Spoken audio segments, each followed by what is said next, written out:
আজকের যে ম্যাথটা এটা বিভিন্ন চাকরির পরীক্ষায় আসে।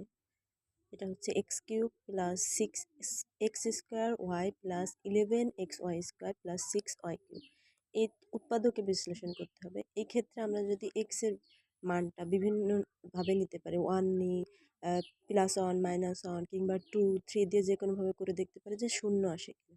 এখানে আমরা এক্স এর মান যদি ওয়াই ধরি -y, সেক্ষেত্রে দেখা যাবে মানটা বসাই y³ এক্স এর জায়গায় ওয়াই বসাবো, সেক্ষেত্রে ক্যালকুলেশন করে আমাদের 0 আসে।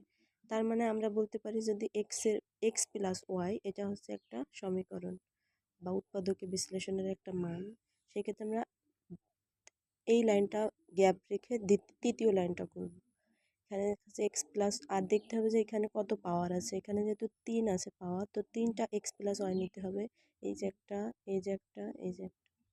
এরপরে দেখতে হবে এক্স এর সাথে কত গুণ করলে x³ পাই, x²। তো মানটা আমি বসালাম। পরবর্তীতে এখানে দেখতে হবে 6x² পেতে গেলে কি লাগবে। এখানে আমরা একটা x² পাচ্ছি, তো আরও 5x² লাগবে, সেক্ষেত্রে আবার 5x²। এভাবে বাকি ম্যাথটা সম্পূর্ণ করতে হবে।